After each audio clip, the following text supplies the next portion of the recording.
Hey, Johnny, check out this crazy pantry.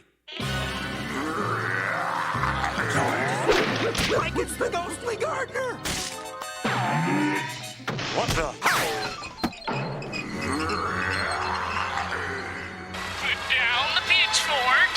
No! Bad sheep! Sit! Don't do it! No! Stormy cow. Sorry we ate your relatives. That was farm zombies on Dead Ghost Coast to Coast. Did those farm zombies scare the pants off you kiddies? Me too. Welcome to Checker Childhood, a classic Cartoon Network podcast covering many, many years of Cartoon Network's history. I'm funky. I'm fresh. Hi, the Powerpuff Girls. Hi. Not now, boy. I'm busy. Tonight's the third night. Good evening, ToonHeads. It's your ghoulish host with the most, BDubs. And this is Checker Childhood, a classic Cartoon Network podcast dedicated to all things animation from the 1990s and early 2000s. Today, we're celebrating spooky season with our first foray into two cartoons monster mashed into two other cartoons. How fun is that? When digging through the vault of classic Cartoon Network, I found two episodes that I both remember vividly watching around Halloween time back in 1997, or at least around that year.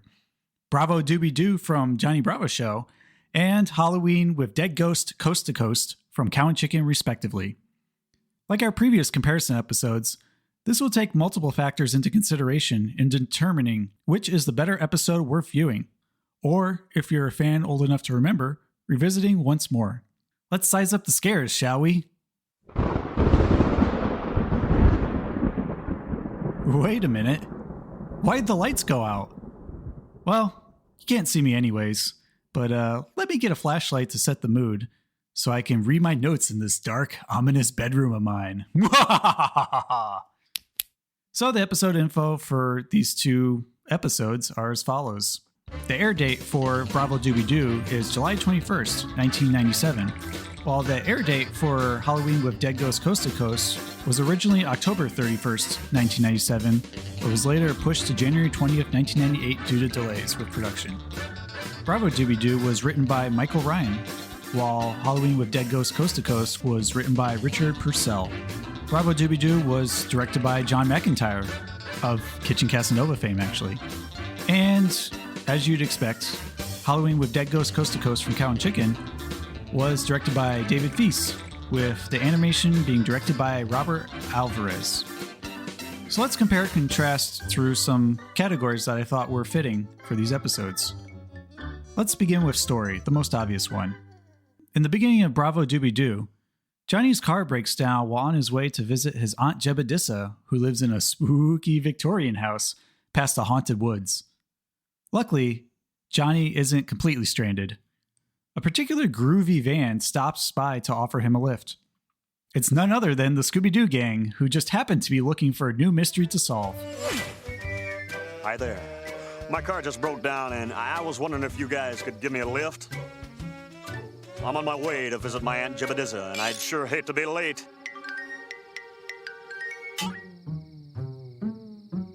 She lives in this spooky house up on Widow's Peak. Spooky house. Jinkies. Jinkies? Johnny hops in the van, between Velma and Daphne, of course, as the group motors to the top of the hill where they'll investigate the relative's disappearance. After some bare-bones searching, Shaggy opens a broom closet, unleashing a creepy gardener glowing in yellow and white, who chases the gang until they lose him for the moment. Some typical Scooby-Doo hijinks then ensue, including more creepy closet opening, hiding behind curtains, and, of course, a typical 60s rock and roll hallway montage until Johnny inadvertently catches the ghost in his tracks. Don't worry, Dad. Help is on the way. Good work, gang. We captured the ghost. After a rather hilarious unmasking parody, the culprit is revealed to be none other than Aunt Jebediah herself. Dun dun dun. Apparently, she hates Johnny and thought she could scare him away from visiting. Oddly enough, the Scooby-Doo gang apologizes to the aunt and offers to make it up to her by ditching Johnny Bravo back in the woods where they first found him. Not a moment sooner, Speed Buggy, who you may recognize from the Hanna-Barbera lexicon, offers him a ride after the Mystery Machine leaves. Dooby-Doo!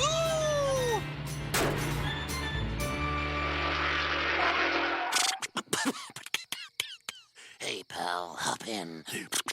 I'll give you a lift. And believe it or not, that's the end of the episode. Pretty quick. Likewise, Cow and Chicken's another quick episode. Cow and Chicken begins watching a horror film in the living room involving sheep zombies who try to kill their farmers. Cow is shaking in her hooves while Chicken remains unaffected. Just then, the TV crossfades to Dead Ghost Coast to Coast, where the red guy in a Space Ghost getup reveals he has a Halloween hotline to call if viewers don't know what to be for the holiday. At the exorbitant rate of $3.99 per second, I might add. Hello! Oh, you're a human being. Then dress as a chicken. You're a chicken. Dress as a human being. One caller is given the suggestion to be a chicken, while Chicken is suggested to dress as a human being, because apparently the red guy can see them through the TV somehow. Excited, the siblings rush into their parents' room and rummage through their dressers to put on some of their parents' clothing. They look quite convincing as adults. Maybe a little too convincing. With their costumes completed, Cow and Chicken head to the streets for the Halloween candy haul. The first house's resident shouts at Cow and Chicken, appalled that a grown man and woman are out trick-or-treating on Halloween night, while the second one's house's emo teenager denies them candy because they aren't in costume like he was forced to wear when he was little. Then comes the third house. A man in an ill-fitting business suit thinks Cow and Chicken have got spunk for daring to break tradition and want to set up a business meeting with them the next day. The man flings business cards at them as his treadmill entrance retracts him back into his mansion. Miffed that they have failed to gain a single piece of candy, Chicken leads the duo to the next house, WAXX radio station, where Dead Ghost repels them for having the nerve to show up. Chicken snaps, shredding his costume and prepares to throw a massive brick at Dead Ghost's window. This is the worstest Halloween ever! It's all his fault. So, you're not a grown-up after all. You're a juvenile chicken delinquent! Well, maybe a little discipline will stop your masquerading ways! Dead Ghost realizes he's not an adult after all, and instead snatches him to force feed him soap/soup. Cow quickly changes into her Super Cow alter ego, and the two take on the pathetic excuse of a superhero with feathers, milk, and eggs. Defeated and humiliated, Dead Ghost offers to make it up to them. In the next scene, Cow and Chicken finally get to have their proper trick-or-treat moment they've been waiting for all night and celebrate by chowing down on candy in the next field over under a crescent moon. This turned out to be the best Halloween ever! Mejor que nunca! Fin.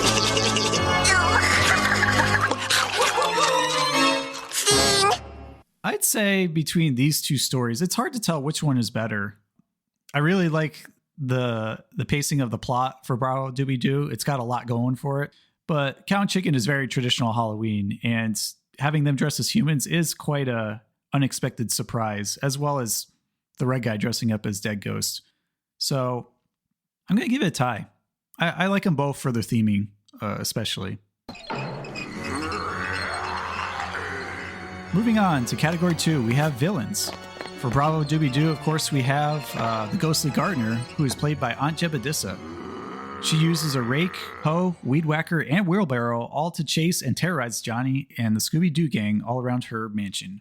She's fairly frightening to look at, and I'd say is on par with any ghoul from the original or remake Scooby-Doo series. Definitely an excellent character design.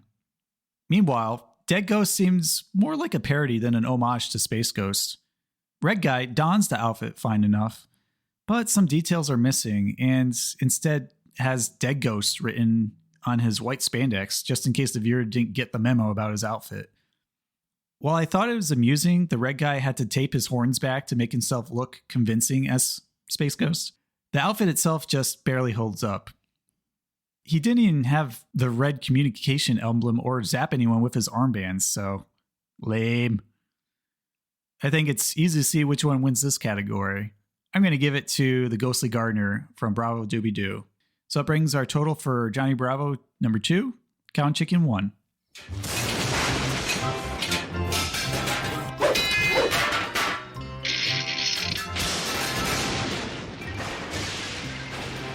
Well, that's a fine kettle of fish. For category 3, we have the spooky theme, where Bravo Dooby-Doo revolves around a haunted house on a stormy night.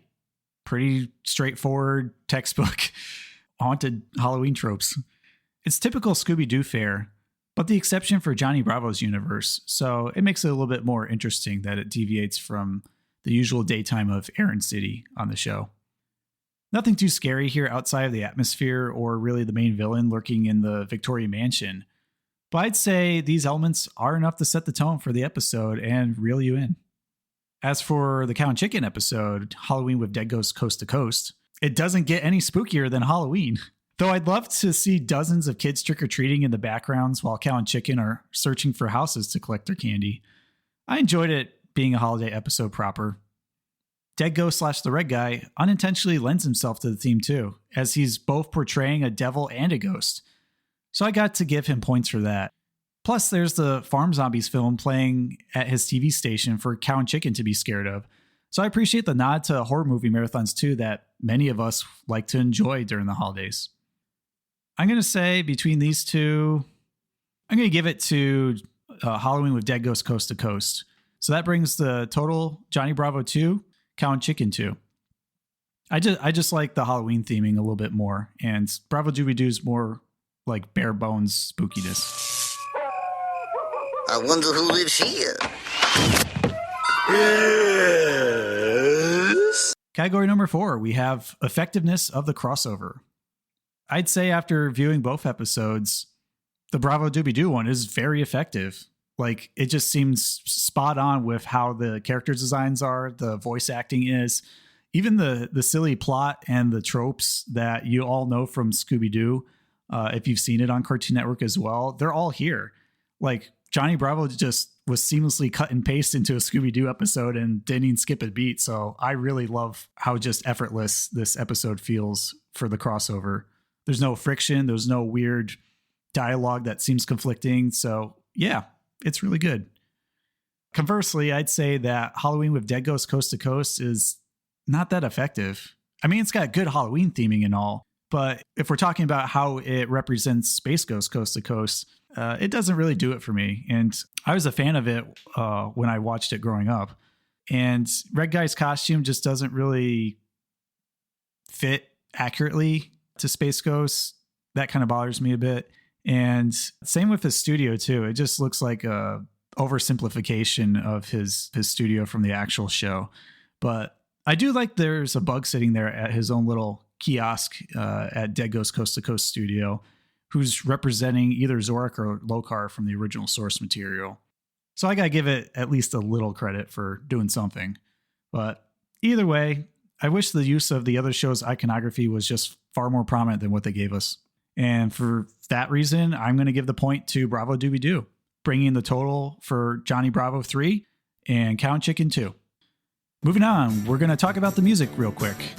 I'd say that the soundtrack that's being used in Bravo Dooby-Doo is pretty catchy, pretty typical of Scooby-Doo. It's got a couple of jingles from Johnny Bravo's show mixed in.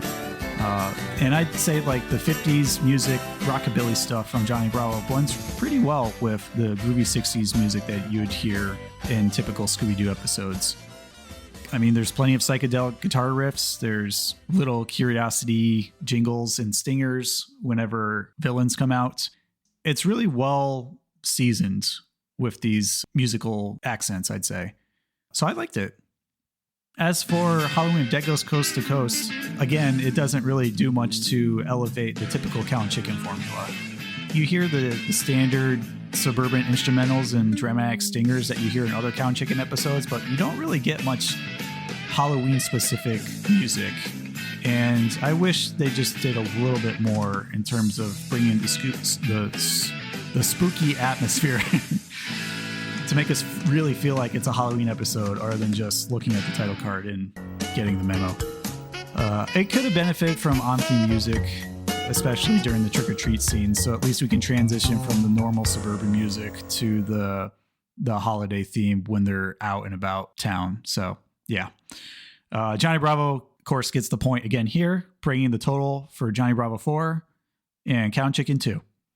Next up, we have quotes. And there's quite a bit in both of these, but I just picked a few highlights that really stood out with me upon watching both of these. One of the quotes that I found pretty pretty funny is when Velma says, "It looks like we're up to our ascots in a mystery." Clearly that was for the animators and the older audience watching. And then, of course, you got, "My glasses! I can't see without my glasses!" which Velma says, and then Johnny responds, "My glasses! I can't be seen without my glasses!" And they do like a little switcheroo with their glasses, which I think was a effective joke overall. And then, of course, Johnny Bravo says, Jinkies, isn't that a breakfast cereal or something? Made me think of Wheaties and just all the crazy cereals that were abound on 90s TV commercials. So that was a fun callback. As for Dead Ghost Coast to Coast, we have Chicken saying most of these, but the first one he says is, "First, I will need human underwears. I'm allergic to plague."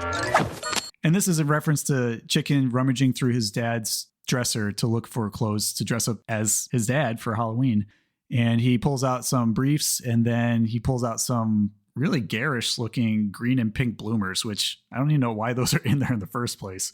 But the quote definitely solidified the imagery in the joke well. Second up, we have, "I don't need no job. I need candy!" Oh boy, if I had $1 every time I wanted to say that in real life.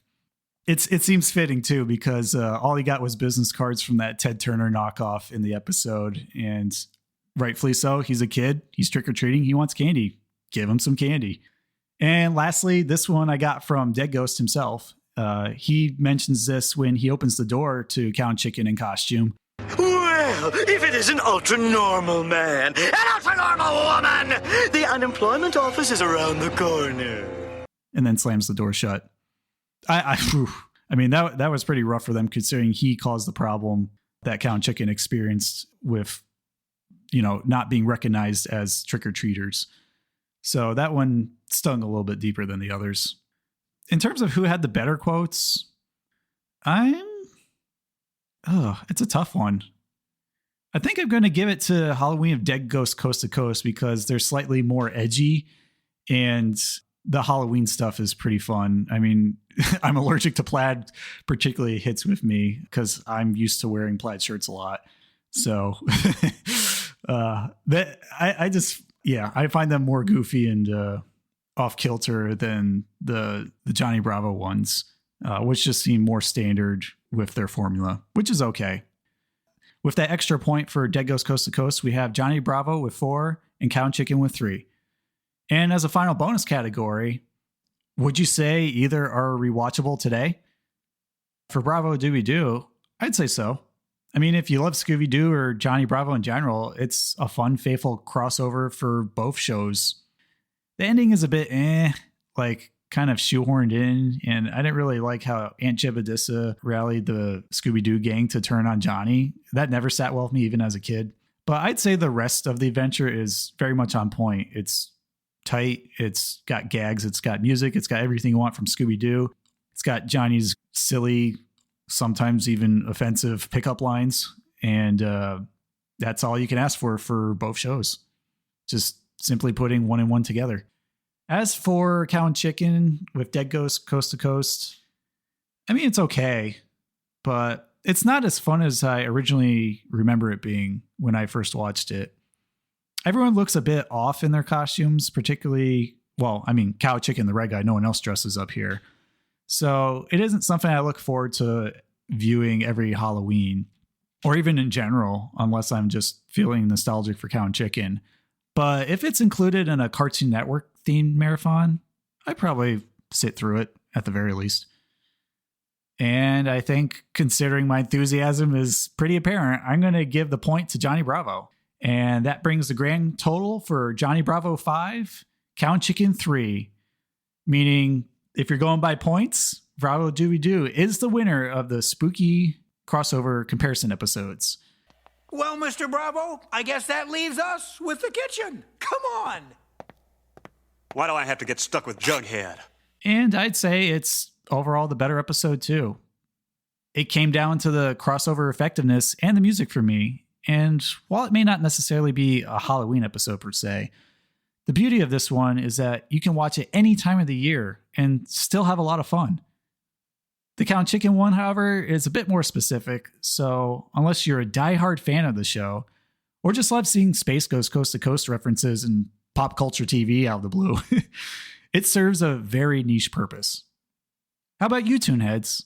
How do these two spooky episodes stack up to you? Do you have another episode in mind from Cartoon Network that could blow the two out of the water? Let me know. So here are my memories of both Halloween crossovers growing up. Trick or treat! I remember tuning into both when they first premiered back in the late 90s. It was a big deal to me that Space Ghost was in an episode since I loved staying up late to watch his Coast to Coast show years prior. I remember just hating how Red Guy set up Cow and Chicken for failure by giving them terrible costume suggestions and then denying them candy after all the effort they went through to get it. Very much like how the farm duo got their revenge at the TV station. I was right alongside them in my bedroom, punching pillows and throwing feathers as if I was getting into the action too. When I watched Bravo Dooby-Doo, however, I was a bit confused at first because I didn't understand why Scooby-Doo was in the show, but I went along for the ride like Johnny Bravo did. My siblings actually tuned in with me too, and we loved the laughs that Johnny's jokes gave us, along with how Shaggy, he, and Scooby thwarted the ghost with their silly antics. Even when Johnny just literally fell from the chandelier to trap him, that was unexpected but fun. And then, of course, the Apple Core, Baltimore, who's your friend? Me! Quote particularly stuck with us three, as we'd often repeat it to annoy each other at home, or even whenever we were just slicing apples for a snack around the house. The same year, I should have paid attention to Cow and Chicken's warning. I actually had the bright idea to dress up as Dexter from Dexter's Lab in his submarine outfit from season 2's episode Ocean of Commotion, which is very specific and nobody would ever get it. Basically, he was just wearing a purple zip-up fleece and a yellow like Jacques Cousteau beanie with his glasses. And I ended up wearing the costume for both trick-or-treating and my Halloween troop meeting in Boy Scouts back when I was in that. Ended up being the worst Halloween of my life, sad to say. Instead of candy, I got made fun of constantly for just looking too ordinary compared to the other kids. So I definitely felt Chicken's anguish when he tore off his dad costume in frustration for not getting any candy.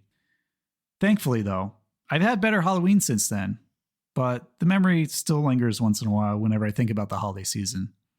At least I'm dressed as something far more fun this year.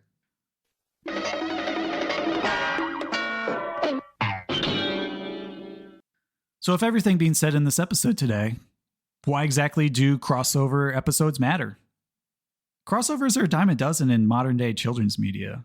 You can spot them practically anywhere and everywhere through different streaming services and even just shoved in episodes of popular TV shows just to get attention and a little bit of nostalgia. But back then, back when it was just appointment television, when we didn't really have streaming or TiVo or barely VCRs, it was a rare treat whenever we got to see one on TV. Starting back in the late 80s, early 90s with the Jetsons Meet the Flintstones, Hanna-Barbera launched a TV Toon novelty by experimenting with two seemingly unrelated worlds colliding, both from the past and the future. And in these episodes, we get to witness the same formula applied for a newer audience. Sometimes, unexpected things can happen when character A becomes immersed in world B, but that doesn't mean it's all bad. If anything, the possibilities are opened up in the viewer's imagination when done well.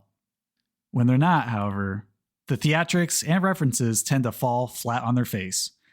And both Bravo Dooby-Doo and Halloween with Dead Ghost Coast to Coast are prime examples of a crossover done both right and wrong. Kudos to Bravo Dooby-Doo for doing the crossover pioneers justice and winning my favor today. So here's our closing. What Cartoon Network episodes do you love watching during spooky season? Is it any of the two that I mentioned? Email me at checkourchildhood@gmail.com with your responses, or write some comics down on YouTube, or you can just rate and review this episode on Apple, Spotify, or wherever else you listen to this on your preferred podcast platforms. If you do, I'll definitely share your review with our fellow listeners in a future episode during our Family segment. And don't forget to tell a friend, too, about this podcast so that they can enjoy and be informed of the various Cartoon Network topics that we cover.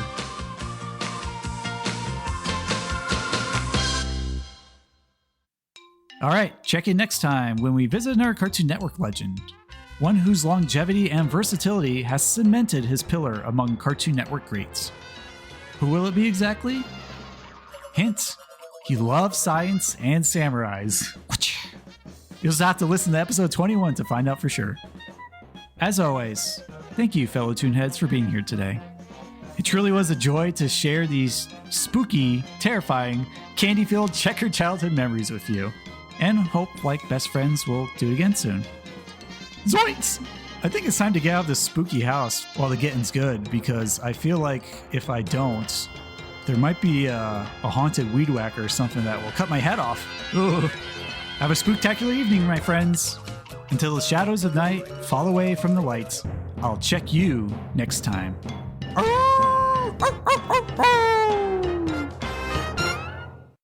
That's Dead Ghost. Gracias, imbécil. Real nice kids.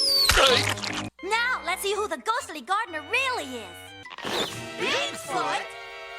Not us. Joe Barbera?